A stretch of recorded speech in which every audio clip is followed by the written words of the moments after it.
Welcome to season 1, 2, 3, 4, 5 of Meet the Drapers, the world's largest international business plan competition. We're going global. We traveled the globe scouring the US, India, Taiwan, Portugal, Canada, and Brazil for their best and brightest entrepreneurs. This is amazing. Every week, these entrepreneurs will compete against their countrymen for a chance to make it to our international semi-finals and then on to finals to compete for a $1 million investment from Tim Draper himself. The crystal ball ultimately chooses. But here's the twist. Your favorite business eliminated too early? Vote them back into the finale to get a second chance in front of judges Tim, Polly, and Bill Draper, as well as their VIP guest judges. Let the games begin.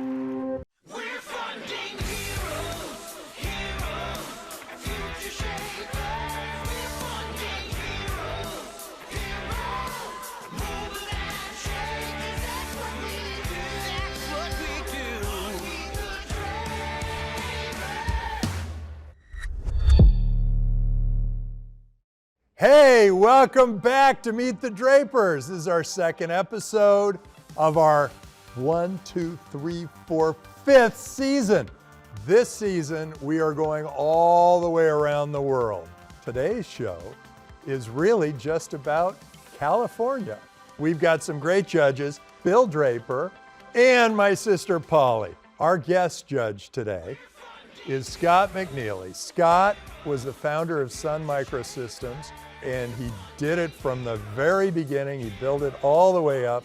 He now runs something called Curriki, which allows all of you out there to create curriculum that can be used on a standard platform.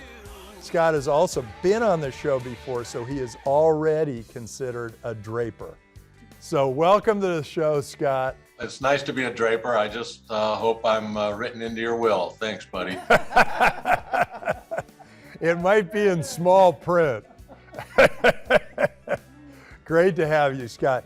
You have gotten to become quite an expert in education. How has the world of education changed? How are you trying to change it? What's it going to look like in 10 years? You know, with all of the advances in technology and the changes in the world landscape, you become skills obsolescent at about a rate of 15 to 20% per year. And so lifelong learning has become an absolutely critical component of staying useful and valuable in the workforce. The concept of being able to stop what you're doing in life to get better at something is just untenable for most people, and you're going to have to do it. We call it K to grade. You're going to have to keep training yourself, and the tools and the network and technology are going to be the way we deliver that kind of learning experience to people at all times. Terrific. So let's bring on the first entrepreneur. But before we do, let's see what's going on behind the scenes. Hi, I'm Tom Zarega, the founder and CEO of Magnetic 3D. I started Magnetic 3D with the idea that eventually this technology would make it to the home.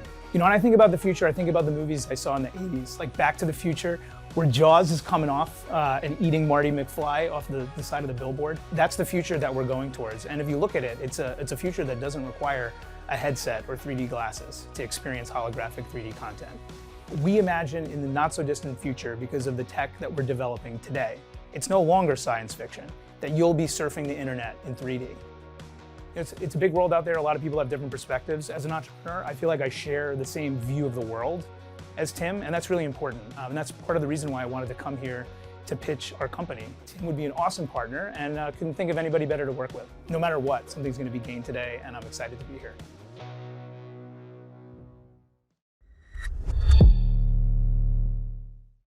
Well, let's hear from our first entrepreneur, Tom Zarega from Magnetic 3D. Our company solves an age-old problem that's kept 3D in the movie theaters for over 100 years, the need to wear 3D glasses. Consumers love 3D, but nobody really wants to wear the 3D glasses, right? Why not? Well, let's face it, the glasses They suck. look good on you. Yeah, they look ridiculous. They give people nausea, headaches, eye strain, and then of course you got VR, right? And VR does promise to bring 3D to the masses, but there's a catch. Everybody needs to get a headset so they can experience the content. What if you didn't actually have to wear the device at all? We've come up with a platform that's a game-changing solution. We can take a lens and put it on a TV, and our device wears the glasses instead of the viewer. And you're looking at it right here, holographic 3D content that appears to float in midair like magic. That's great. Interesting. And with these VR and 3D superpowers, we're going to make the metaverse more accessible without having to wear glasses or a headset. Is it only with graphical content, or can it be like movies or whatever? We can do anything. Yeah, we can take 3D movies and put them into this format. We sell proprietary 3D displays, software, and content to the world's largest brands. And now we're licensing our enterprise tools to customers such as agencies and artists so that they can produce this content in our format. We will scale this company by over 100-fold by offering these tools as a service. So the market size for this is pretty incredible. We're talking $1 trillion market opportunity between hardware, software, and content. And we are the premium solution, carving out our niche as the Tesla of TV. That's because glasses-free 3D is really a transformative technology that cuts across a number of different verticals. It's all business to business. You're not trying to get to the consumer, because eventually, as a consumer, I'm going to want to have this. Just at South by Southwest a couple weeks ago, for the first time, we put our screens up and we had a QR code on it for customers to whitelist to get an NFT with the display. And we actually managed to get over 50 signups. Look at that.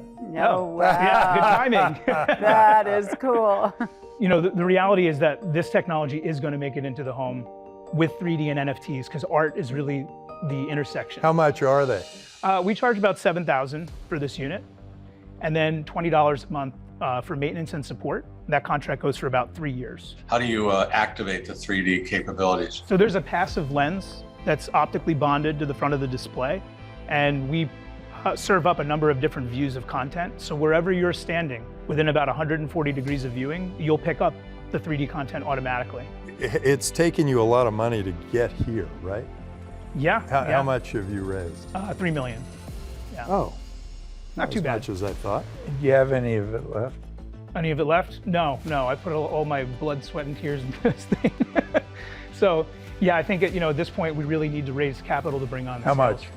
Are we raising? $6 million. Would you be able to do this with like a Super Bowl? Yes. I mean, if we took our tools and licensed them, right now we're working in theme parks with a lot of the entertainment companies. If we sell horizontally into them, they could start using our tools to do broadcast TV. Is it a couple of layers of content, or is it a continuous thing? It's continuous. We actually film the content with 9 cameras at the same time. Right. And by doing that, we create natural motion parallax, because we're getting different views of content in front of the display. What would be the cost for, they're coming out with the new Top Gun, to take that movie to 3D? How long and how expensive would it be to do that? So the good news is we actually know a lot of the companies that work in this area, and we've actually tested their conversion. They use a lot of conversion technology to take 2D and make it into 3D. I didn't know that was even possible. They can take a regular 2D movie and turn it into 3D. Oh yeah. Even movies like Marvel, they have thousands of animators that work for months at a time taking those shots and rotoscoping out and cutting out the characters and painting everything back in. That 2D to 3D conversion process is completely compatible with our technology. Wow. Yeah. If we were added as an extension to the movie and they wanted to output in this format, it's probably an incremental cost to just format slightly for this version of the screen. So maybe an extra 10% on what they're spending. So how are you going to sell this? You're going to start with these SaaS opportunities? Yes. And they're going to pay you, well, are they paying you $7,000 a unit plus $20K a month, or are they paying you like some other way? Right now, most companies are buying the screens from us outright. We're working with really large companies. They're putting us into their budgets. But ultimately, if we want to scale, I think like a lot of companies right now on the hardware side are doing platform as a service. So what we'd like to do is bundle the screen with the software and the tools so that they can go ahead, buy these and pay a monthly fee. Do you have any revenues now? Yes. Yeah, the company's done over 8 million in sales over our history. And we're doing about 50 to 60,000 a month right now. Honestly, we're getting so many leads in, we can't get back to all of them. For the technology. So we're trying to bring on more salespeople, and that's what we need the capital for. But 50 to 60K means you're doing like, less than $1 million a year. Yeah. And you've done 12 million over this time. So clearly there was another product or another life. Yeah, well, we got hammered with COVID. Nobody could see it. So 2018, what were the revenues in 2018? We've pretty much been at 50 to 60,000, and then we've had big projects that have happened. We did the Hard Rock Hotel.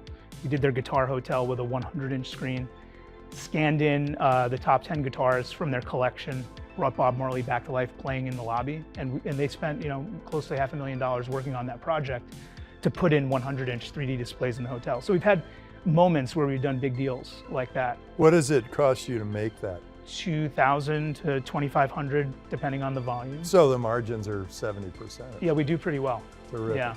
Great. But well, listen, thanks wait a so minute, much. wait a minute. I object. Okay. You are showing his book and not my book. We can fix this problem. That's something I can do. Okay. All right, Awesome. now, thank you, Tom. Thank you. Thanks So good to much see for you. coming Thank on you very Meet the much. We'll be right back on Meet the Drapers. Welcome back to Meet the Drapers. So, what did all of you out in TV land think of this amazing company? Would you want to pay $7,000 and get one of these 3D TVs, or what? Scott, what did you think? I think it's very interesting, and I think it's very clever, and it's a smarter way to go do that. I just, each company is going to have to go out and create their content, and then hopefully they have a leverage reason to go put it in place somewhere. And I was trying to think of what kind of company could roll this out in volume, and why would they? And everybody says, well, I'll do this if it becomes the thing, but making it the thing will be hard to do. Polly, what did you think?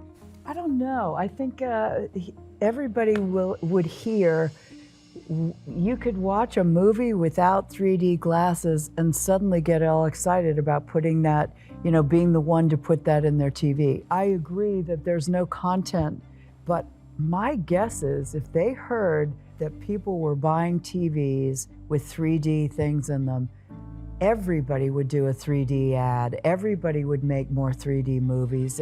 It's kind of exciting to people to feel like they're part of this thing that they've always wanted. I totally agree with Polly. Everything she said, and she knows the film industry better than I do. So I would just say, I agree. I'm kind of excited about this. It does start in the marketing departments.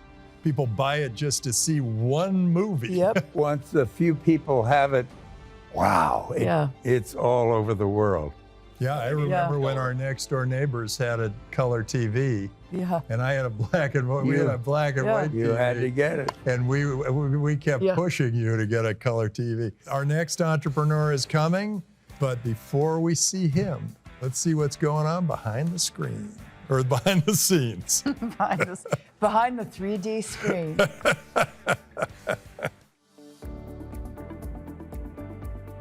Hi, my name is Alex Cree. I'm the creator and co-founder of Baozza.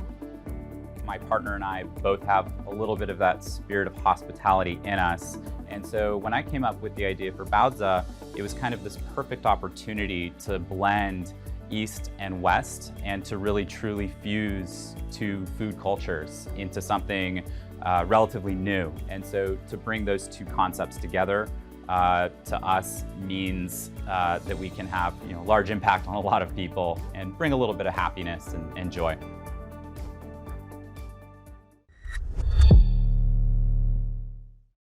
Okay, welcome back. We've got our next entrepreneur here. It's Alex Cree with Baozza.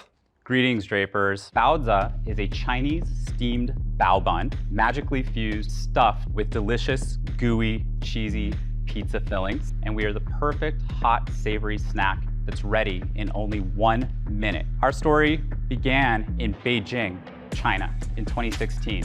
We had this idea to fuse pizza and the Chinese street food called bao buns. We realized that people absolutely loved this fusion. We then moved into retail, small restaurants, ghost kitchen, delivery, and then we opened up a flagship retail location in Shanghai. We finally felt confident enough to take on the United States market, which is about a $5.5 billion a year market for frozen pizza and frozen pizza snacks. Are you in the Mavs games? I mean, can I eat this stuff when I'm watching a Mavs game? Not yet. We're working on food service distribution that would enable a lot of stadiums and places like that. What are your revenues so far?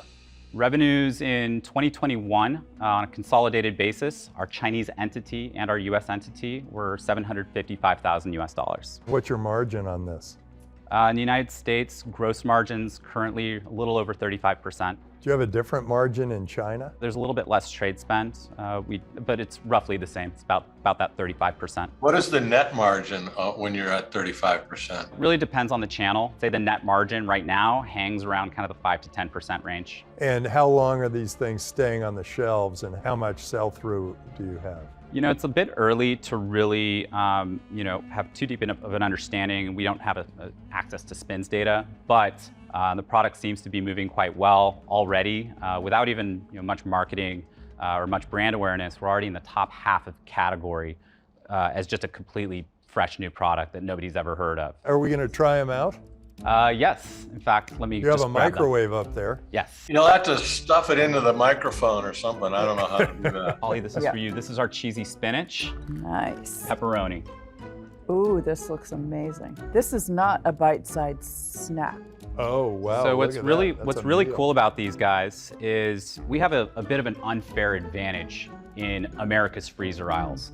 Big food companies have been trying to engineer their baked dough and their fried dough to be, more soft, more tender, right? You have a lot of food R&D that's gone into making this kind of rising crust. Well, we don't have that problem because we are a steamed product, right? One that's sold, 60 billion of these are sold per year in Asia, but Bao has not really made it super deep into the US. And so our unfair advantage is that we're adding moisture in the cooking product, which makes for a much more, a much better microwave reheating process. We take that a step further with a proprietary microwave steamer bag.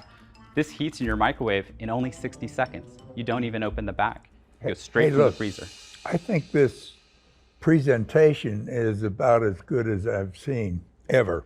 But the taste of this, to me, is very bland and not really much. I mean, I wouldn't come back to it. Oh boy, mine lit I up. say a whole different. I have a different point of view. You had different You had their. things. We had their bestseller, which is the cheesy spinach. Pepperoni is actually our best seller. Oh, it is.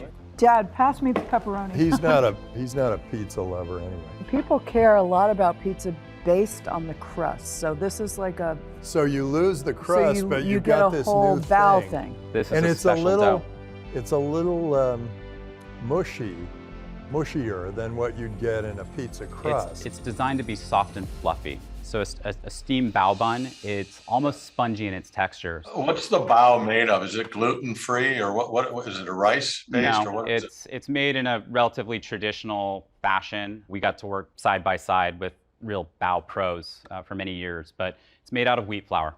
Do you make it here in the US or you make it in China and fly it here? Both. So we have co-packing in China, which we've been working on since roughly 2017. That's how we kind of cut our teeth and learned how to make this stuff. And we have co-packing here in California. What's the biggest customer you have there? Currently, our largest customer is Sprouts. Harris Teeter is new. Meijer and Whole Foods, we think, are going to reset probably roughly around the summer, July period.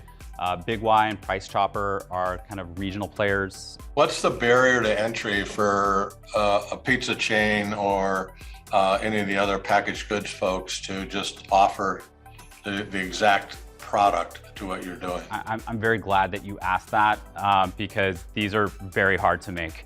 There's a lot going on, and first of all, there's a lot of trade secrets.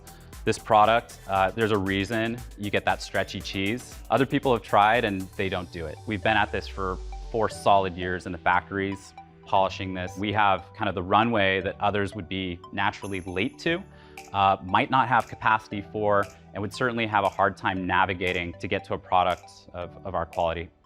Terrific. Well, they are delicious. And thank you, Alex, for being on Meet the Drapers. Thank you, Tim. Follow me on Twitter. I'm at Tim Draper. If you got a great idea, go ahead and send it to me. And who knows, you might be the next big contestant. We'll be right back after this. So as a part of making Meet the Drapers even more fun than it is, we have instituted a new game. It's called Draper X, and you can download it on the iPhone or on Google Play.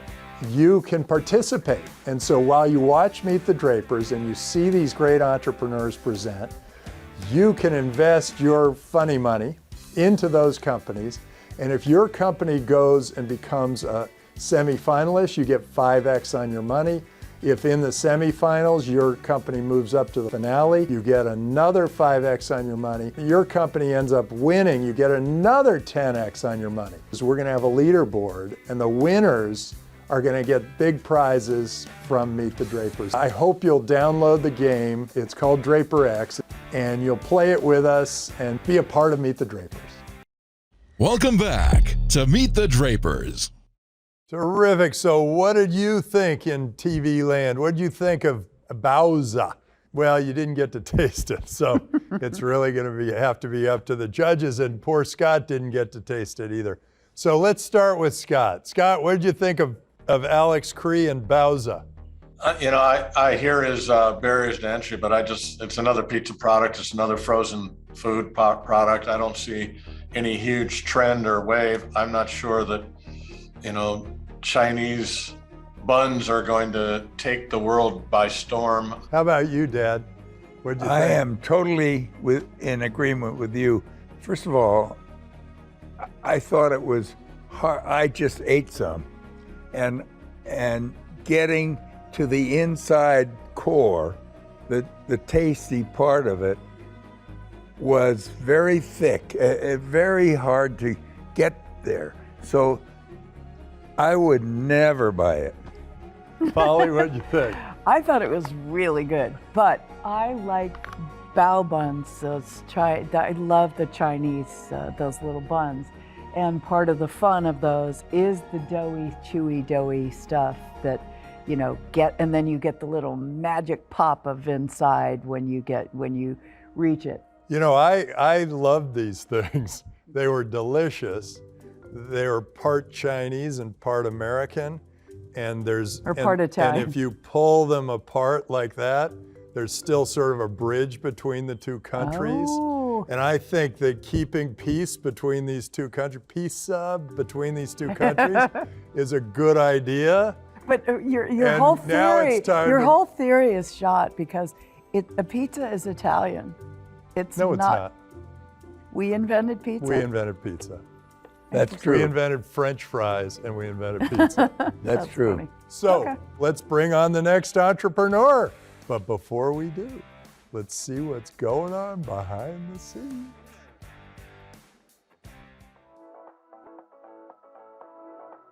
My name is Vignesh, and I am the founder of Canvas. I've been an entrepreneur since I was 17, and I've always been building tools for creators since then.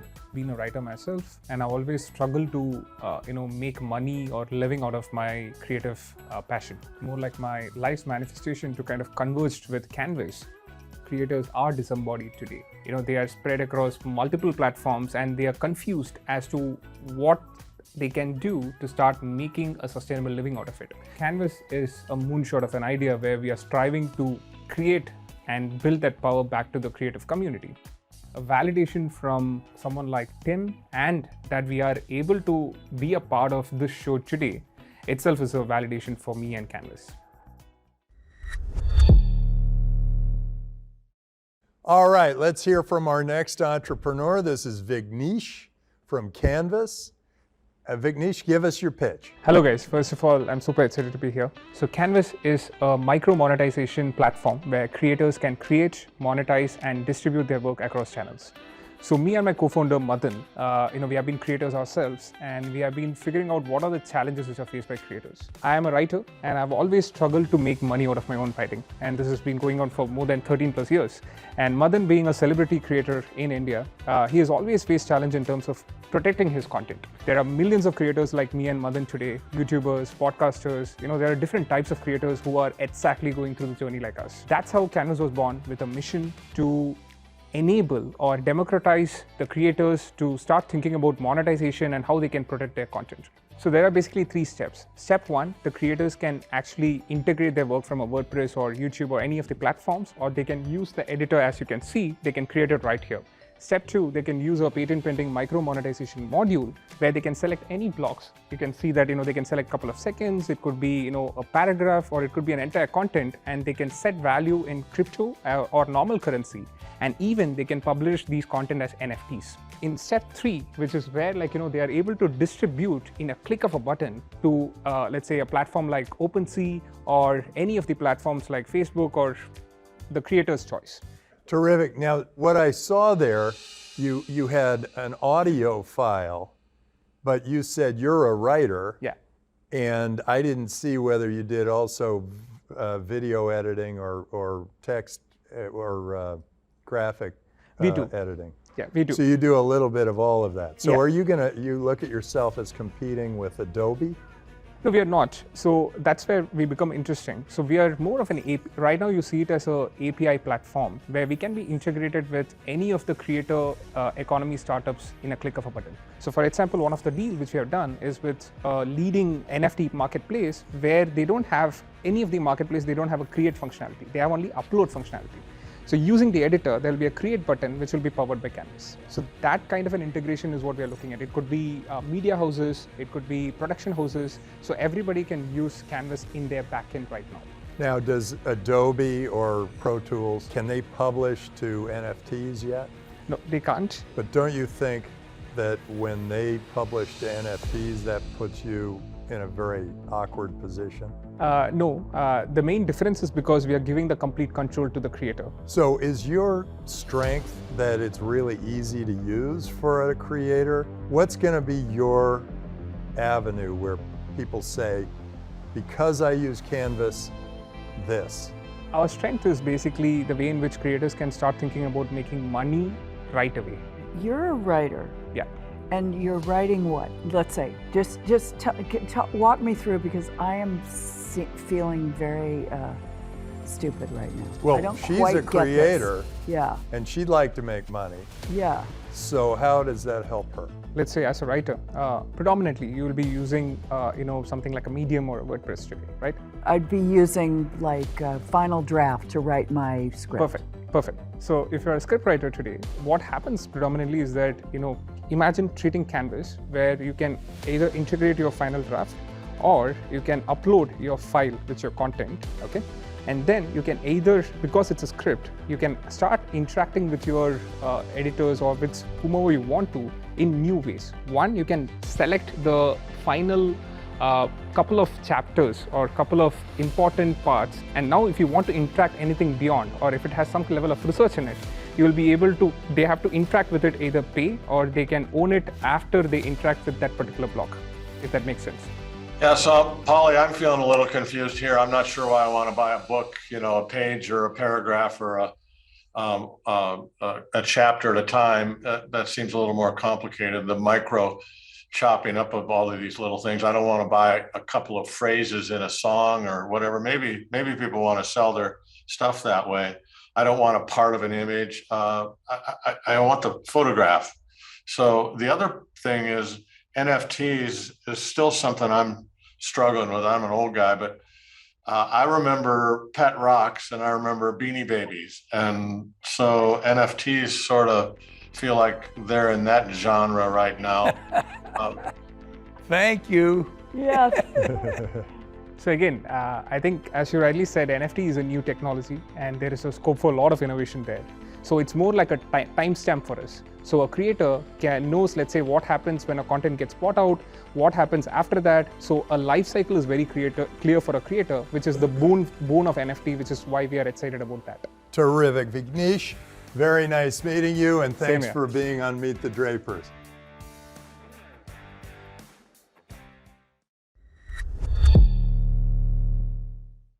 Scott, what did you think of Canvas? I don't get it. So there's lots of ways to create content, lots of ways to turn it into an NFT. There's lots of ways to publish to content management systems, and there's paywalls and all the rest of it out there. I just don't know what this does for me.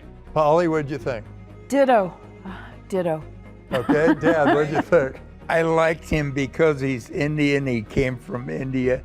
I made a lot of money with a bunch of Indians. I think making it easy for somebody to create something, turn it into an NFT, I think that is potentially something valuable. And with that, let's bring on our fourth entrepreneur. But before we do, let's see what's going on behind the scenes.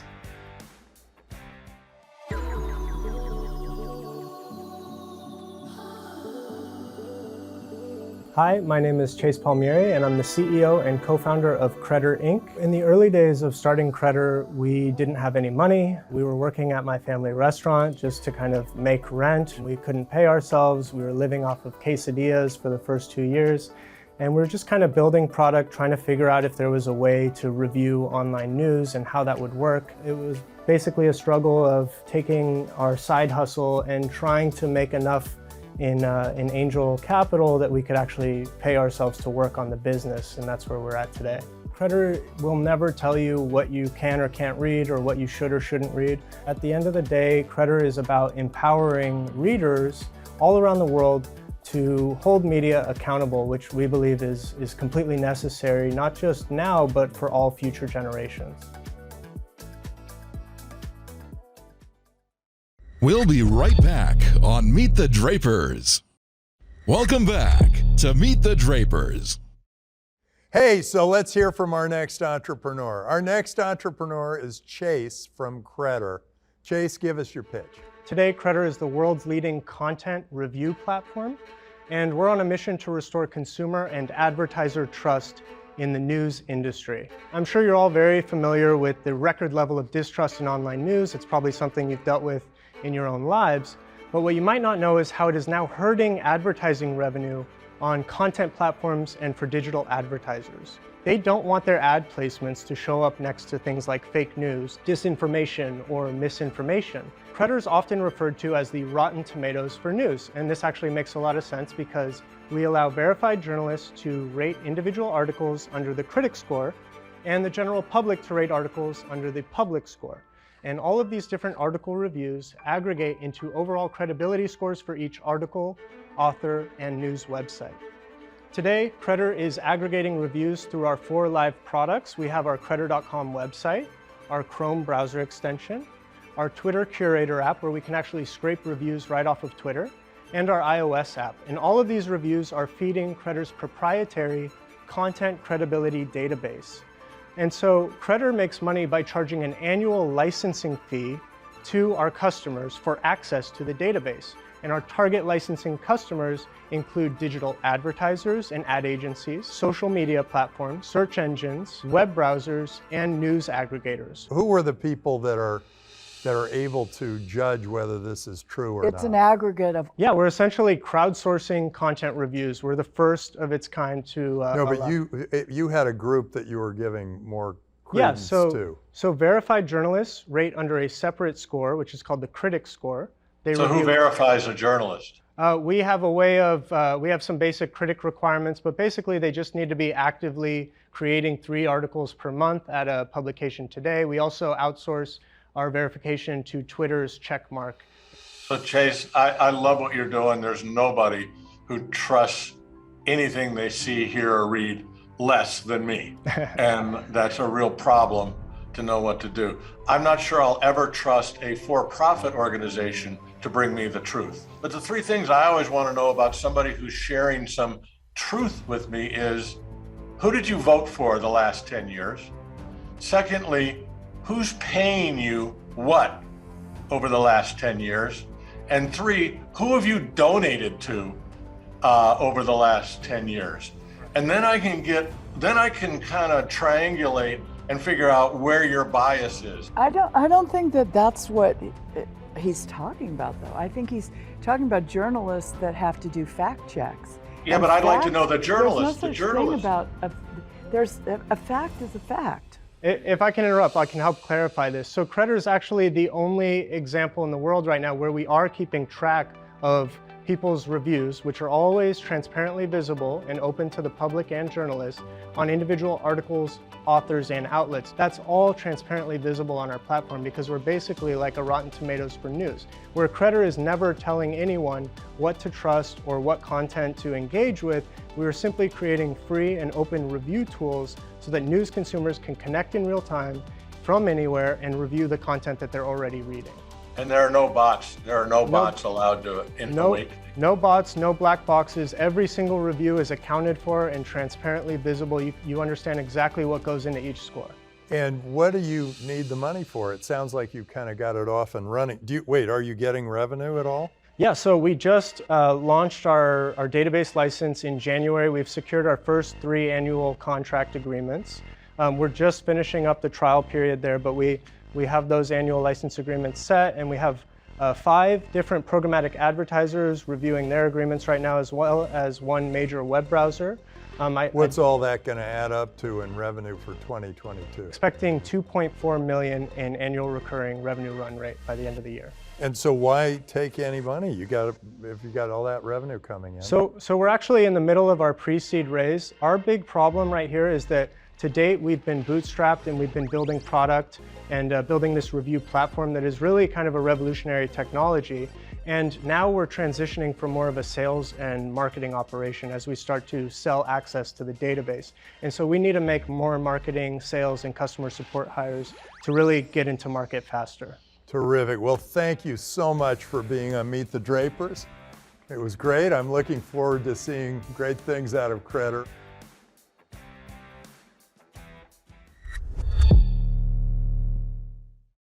So, what did all of you think of Credder? Sounds like cheddar, but that was the pizza one. That's cheese. Dad, what did you think of Credder? I make up my mind about the articles that I read and the newspapers that I get, and I really think I would, not listen to Credder. I make up my own mind, so maybe I'm too old. He uses a straight up New York Times that you hold in your hands. Yeah, and Walter Cronkite was one of Dad's those were buddies, his 2 things. Yeah. And that was always the way it was. Yeah, That's right. yeah. The way it That was. was the way it was. Polly, what did you think of Credder? I think it's so necessary right now in today's times, and I think Why? because unlike you, I get the New York Times and 27,000 everything else, every other social media. For kids growing up in this generation, it is really hard to formulate who you are, what your opinions are, and who should be trusted. I think it's a vital thing for now. Scott, tell me, what did you think of Credder? It's trying to solve a very virtuous and needed, I'm with Polly, people don't know, and especially the young kids don't know. I mean, there's so much coming at us. I'm very skeptical that a .com, a for-profit company, will not be bought, and therefore the truth can change. And so, it's all random, and I just don't know how you do this. I don't know how you do this in this day and age, unless it's a not-for-profit and you get to knowing who's saying what, and I know their biases. Everybody has a bias, and aggregating biases doesn't change fact. But it sounds like with this, he is basically just, he said every single article gets, you can see the reference to it, and you can see how it came to, you can see how it got its rating, not on facts. I think this is interesting. Of course, I've seen 5 that are just like it who have all died. Oh. And so I'm trying to figure out whether their model is the one that everybody's going to be attracted to, and it's going to be a challenge. Okay, so this is interesting because when there's this much passion around a business, Yeah. it's usually good news. Terrific. So now we've got to decide which of these 4 great companies is moving forward onto the semifinals. So let's bring on the entrepreneurs and we'll go through and see what the crystal ball has in store.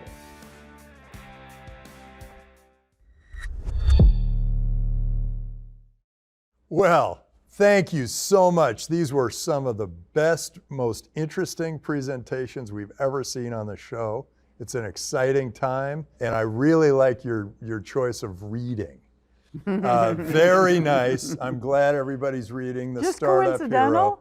Only one of you will go forward to the semifinals, but I want you all to keep in touch because as businesses grow, they get bigger and more interesting and better, and we may change our minds as time goes on. Chase with Credder, you're hitting a real nerve. You're hitting sort of a third rail. I've seen 5 companies before this that have tried and failed to do something similar. How do you keep your own bias out of this? Twitter all of a sudden had its own bias, so did Facebook. How are you not going to be affected by an advertiser who comes up and says, I'm going to give you this much money, but you're going to have to give us slightly better biases. There are going to be things that are going to change, and being in a business, it's going to be interesting. Vignesh with Canvas. We were a little confused as to where this was really going and what your true skill was going to be. What makes you uniquely qualified to run this business? What makes this business so special that customers are just going to fly to it?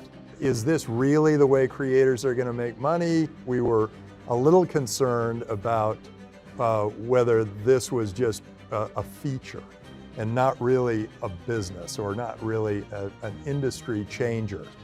And then we got Alex with Baozza. We had differing opinions on how that thing tastes. It was delicious to me. This is just one of a lot of things that go into that freezer rack, and you got to really sell hard. You got to get that thing everywhere. And also there may be a cultural mismatch. The reason I like it is because I love the Chinese food and I love the American food and I love this sort of fusion thing that's happening. It's a peace thing between those 2 countries, and you're kind of bringing them together. And I loved it. I thought it was fantastic. But margins are low in that business. Cash flow can be a real issue. You got to turn them very quickly to make it work. And then we got Tom with Magnetic 3D. That was an extraordinary image, and I think I had seen it before and was not blown away by it. But now seeing it, I'm thinking this could be really something special and something I'd want in my living room, as long as you can get content there. And maybe you start on the content side by going after marketing departments and their budgets, and then it starts to spread and people see it in different conferences, and then content starts coming, and then Polly makes a movie that goes in 3D, and then it becomes a big deal. And so we really struggled, as you can see, that we've got pluses and minuses, and it was a real struggle to figure out where it came out. And so we have to go to the crystal ball because we were stumped. So I'm going to need everybody's power. You know, Scott, if you could like put your hands up like this a little bit so I can get it from the crystal ball. I'm feeling very, you know, whether it's tasty or feely or is it going to change facts, or is it going to, you know, is it going to be magnetic? You better hurry up or I got to go to the bathroom. It's a little confused, but I think it's come out very clearly now. Magnetic 3D, boom! You are moving on. You get the $50,000 investment, and you are moving on to the semifinals. Congratulations, Thank you Tom. so much, Tim. Thank you all. Great to have you on Meet the Drapers!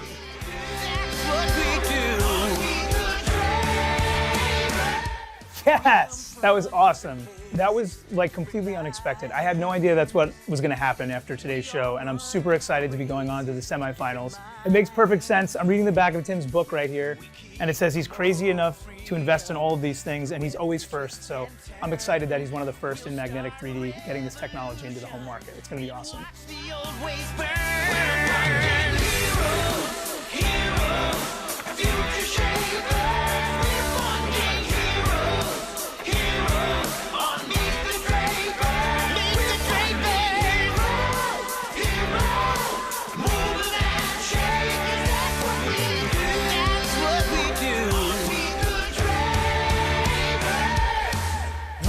Improve the future with our tech. AI, VR, Bitcoin is the best. We'll build and work and grow with you, having fun along the way. We'll change the world for better. Meet the Drapers.